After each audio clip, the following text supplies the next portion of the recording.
I'm Lisa. I'm the Barefoot Pampered Chef.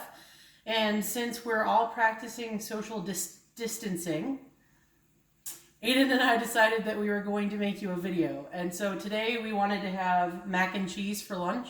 So we're going to make homemade mac and cheese and show you exactly how to do it. So the very first thing that we're going to do is I've got 8 cups of water. I brought them up to a rolling boil. Can you tell that's a rolling boil? Mm-hmm. Okay, can you grab the salt? The thing that I see the most is people don't season their boiling water enough. So pour a good amount of salt in there, buddy. Just pour it in. I'll tell you when to stop. Pour it in. Nope, it's already set. So he's going to pour in a good amount of salt. Keep going. Keep going. Keep going. That's good right there. So we want a good amount of salt because that's the only way that you're going to actually season your pasta. If you don't put in salt or your seasoning into the boiling water, your pasta, the inside of it's not going to get seasoned. The other thing that I see a lot of people do is they don't use enough water. So we're only doing 8 ounces of elbow macaroni. So I've got 8 ounces of elbow macaroni right here. And with the elbow macaroni, you want about 8 cups per 8 ounces. So about a cup of water per ounce of pasta. So we're going to pour that in. Okay, I'll let you pour the next stuff in. So, and then we're going to put our timer on. So our timer for this, we're going to put on for approximately 8 minutes. Go ahead and give that pasta a little stir just so it doesn't stick to the bottom. Be careful, it's really hot. Good job. Just make sure it's all up off of the bottom because you don't want it to stick to the bottom. Is it all up off the bottom?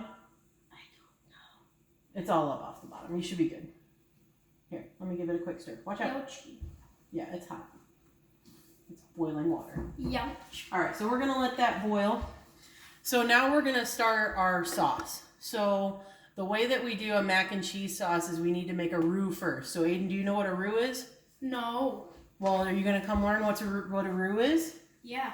All right, so a roux is a thickening for a sauce. Mm-hmm. So the very first thing that we're going to put in is 2 tablespoons of butter. So we're going to turn on our heat here, and we're going to drop in our 2 tablespoons of butter.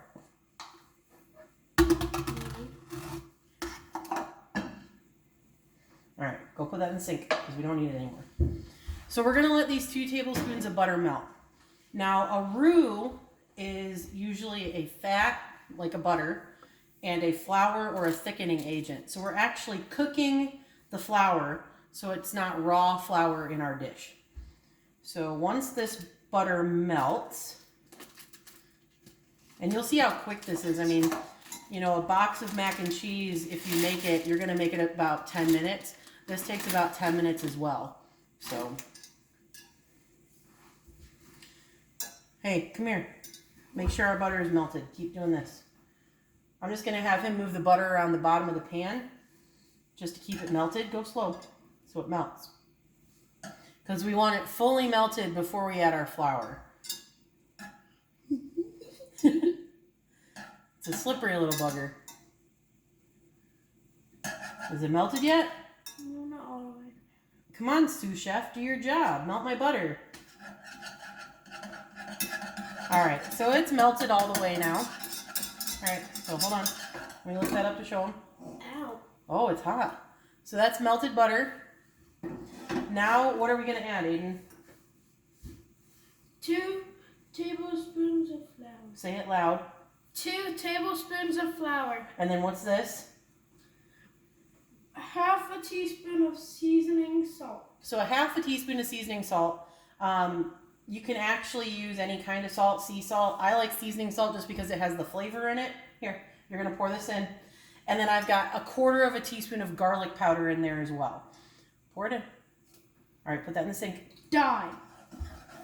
So now we're going to mix this in so it gets to almost like a paste consistency. So you'll see it kind of sticks to my whisk a little bit here. But what we're doing is we're cooking down the flour, like I said, so it's not that raw mixture.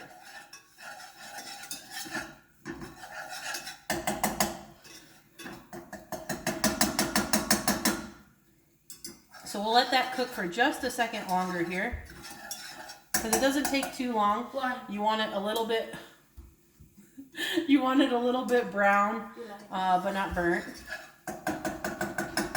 My assistant told me I lied because it wasn't actually 1 second. Okay, so once you can smell that, it has what's called a brown butter smell. It's kind of almost like a caramelized smell to it. You don't want it too brown or too dark. I'll let you kind of see it here. It's a little bit darker than it was before. We're going to add in 1 cup of milk. No, goodbye, milky. Now, you can add in whole milk. I'm using 2% because it's what I have. If you wanted to, technically you could use almond milk or skim milk. If you use skim milk, you want to maybe use another type of a cream. It's not going to be as creamy. You can also use soy milk if that's what you want. So we're just going to whisk this for a little bit. What we're trying to do is the flour is the thickening agent, so it's actually going to thicken this milk up into a sauce. I don't know if I'm going to be able to take 3 weeks of him at home. Open up the schools! Stop. Aiden William Wright. It was Jaffe. All right, well, Giraffe needs to go away. Stop. All right, so we're getting a nice thick consistency here. If you can see, it kind of sticks to my whisk. So once that's nice and thick, oh, get away from me, sneezer. What? You're infected. Go wash your hands. No. Yes. So this is actually 1/2 cup of either Greek yogurt or this is Greek yogurt, or you can use sour cream. So we're going to mix that in.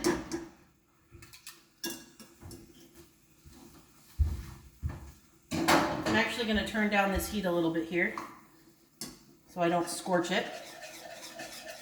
So you mix in your cream, your either sour cream or your Greek yogurt, 1/2 cup. And then as you can see, that's a nice thick sauce already. And then we're going to add in 2 cups of shredded cheese, whatever kind you want. I have a Fiesta mix here. That's what I'm using today. I've done this with Gruyere, Swiss, plain cheddar, whatever you want. And it makes a really nice consistency sauce. So we're just going to mix that in until the cheese melts.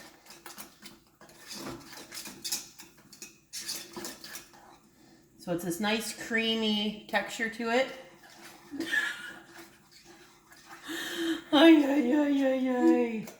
She can't take me.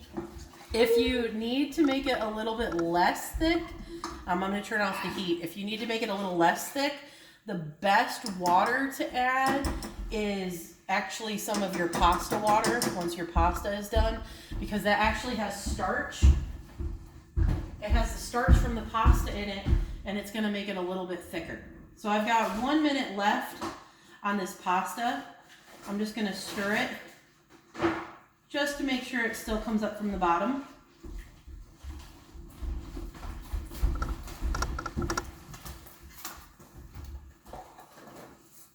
Yeah, a little bit longer. Still really a little bit too al dente. Al dente means to the tooth. So it's a little bit on the bite side. It has a little bit of a bite to it. It's not mushy. You really want this to not be mushy, because when you add the cheese sauce, if the pasta's mushy, you're going to end up with just a big mushy mess. So what we're going to do is let that cook for another 30 seconds here, and then we're going to drain it really well. The reason that we drain it really well, but not put any cold water on it, is because we don't actually want to cool it down. We want to leave some of the water kind of still in the pasta that's in the elbows, and that will help loosen up our sauce a little bit. What you can do, what I usually do, is take one of my containers that I maybe had the cheese in and get a little bit of the water just in case.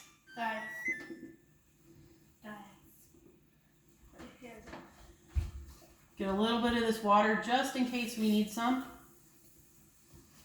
towards the end. So, I don't know, I've got about probably half a cup there. I might not even use it at all. Let's see if this is all right here. Always taste your pasta so you know if it's cooked correctly to your liking. It should be translucent. It shouldn't be as yellow as it usually is when it comes out of the box. That's perfect. Always make sure you use protection.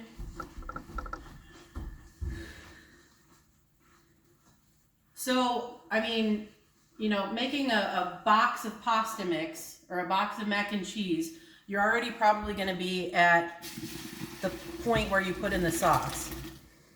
We're done with the sauce. We're done with the pasta. It's been about less than 12 minutes for everything.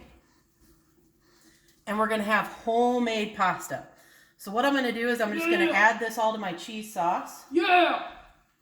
I just drained it. I didn't cool it down or put any water on it. I'm going to mix that all together. Hey, Aiden, go get a spoon. Hold on.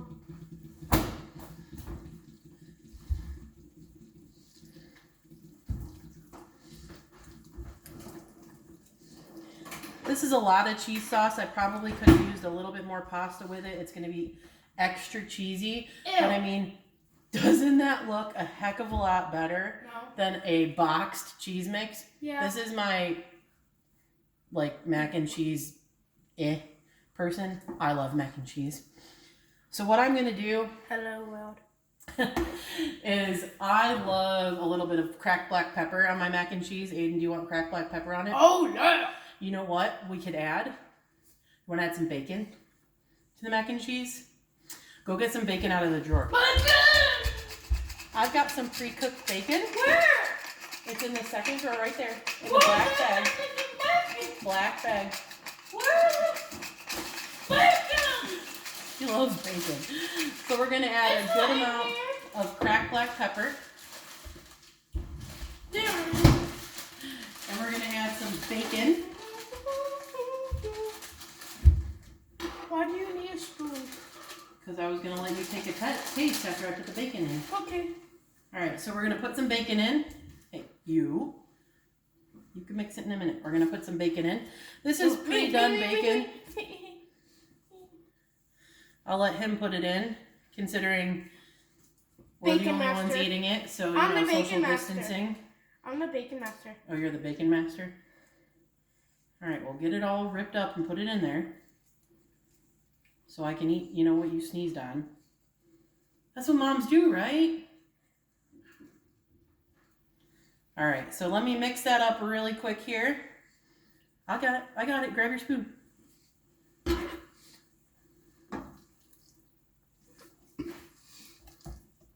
All right, let me have this. Let me have it. All right, you got to blow on it. I'm not going to feed you. Here, grab it yourself. Good? Awesome? Tell them. So, what's better? Homemade mac and cheese in like 12 minutes or boxed mac and cheese? Homemade. Homemade mac and cheese. But that's a little too cheesy for me. It's a little too cheesy. Because I'm not a cheese lover that He doesn't much. love cheese. So if you guys have anything, since we're off for like 3 weeks and I've got this thing for 3 weeks, let me know and we will try to cook it for you or teach you how to make it. Thanks. And everyone, practice social distancing. Wash your hands.